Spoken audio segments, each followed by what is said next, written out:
السلام علیکم، میں کاشف ترک۔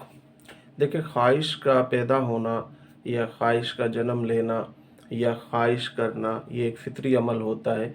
اور خواہش کی تکمیل بھی کرنی چاہیے۔ اور یہ ایک خواہش ہونا کوئی بری بات نہیں ہوتی، یا خواہش پیدا ہونا کوئی بری بات نہیں ہوتی۔ دیکھیں، خواہش کی تکمیل کے لیے غلط راستہ چننا، غلط طریقے سے خواہش کو تکمیل تک پہنچانا، غلط طریقے سے خواہش کی تکمیل کرنا، یہ بری بات ہوتی ہے۔ تو دیکھیں، جب آپ کسی بھی شخصیت کو دیکھتے ہیں، کسی بھی کام کے حوالے سے جب وہ ترقی کرتا ہے یا ترقی کی منازل جو ہیں وہ طے کرتا ہے، تو یہ ایک فطری عمل ہے کہ دوسرے انسان کے دل میں یہ خواہش پیدا ہوتی ہے کہ وہ بھی اس کی طرح آگے بڑھے یا اس سے بھی زیادہ ترقی کرے۔ دیکھیں، آپ یہ خواہش ضرور رکھیں، ہیلدی کمپٹیشن ہونا چاہیے۔ آپ اگر آگے جانا چاہتے ہیں تو صرف آپ اپنے کام کی وجہ سے، اپنے کام سے، اپنے ہارڈ ورک سے، اپنی سخت محنت سے ہی اپنی اس خواہش کو پورا کر سکتے ہیں۔ اگر آپ خواہش کی تکمیل کے لیے دوسروں کی ٹانگیں کھینچیں گے، یا دوسروں کے لیے برا سوچیں گے، یا دوسروں سے حسد رکھیں گے، یا آپ کے دل میں اس کے لیے کوئی برائی ہوگی، یا کوئی بھی آپ غلط طریقہ جو ہے وہ چنیں گے اپنی خواہش کی تکمیل کے لیے، تو یہ ایک بہت زیادہ خراب بات ہوگی۔ اور آپ اس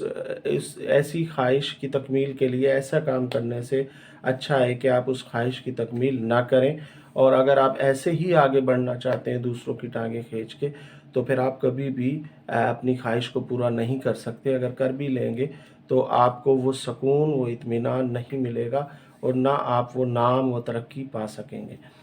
دیکھیں، ایک کلاس روم میں ایک ٹیچر نے اپنے شاگردوں کو کہا، اسٹوڈنٹس کو کہا، ایک لائن جو ہے اس نے بلیک بورڈ پر کھینچی اور اپنے اسٹوڈنٹ سے کہا کہ آپ جو ہے نا اس لائن کو چھوٹا کر کے دکھائیں بغیر ہاتھ لگائے۔ تو شاگرد جو اسٹوڈنٹس تھے وہ سب حیران ہو گئے کہ بغیر ہاتھ لگائے بلیک بورڈ سے ہم اس جو لائن ہے اس کو کیسے چھوٹا کر سکتے ہیں۔ جب کوئی یہ نہ کر سکا تو ٹیچر نے، استاد نے، معلم نے اس جو لائن تھی اس لائن کے نیچے ایک اور لائن، بغیر اس لائن کو ہاتھ لگائے ایک اور لائن کھینچ دی جو اس سے بڑی تھی، جس سے پہلی والی لائن آٹومیٹک چھوٹی ہو گئی۔ تو دیکھیں، اس جو واقعے سے یا اس سے ہمیں یہ سبق ملتا ہے کہ بغیر ہاتھ لگائے دوسری لائن کو چھوٹا کر دیا، کیونکہ اس کے نیچے ایک بڑی لائن کھینچ دی گئی تو وہ دوسری لائن پہلے والی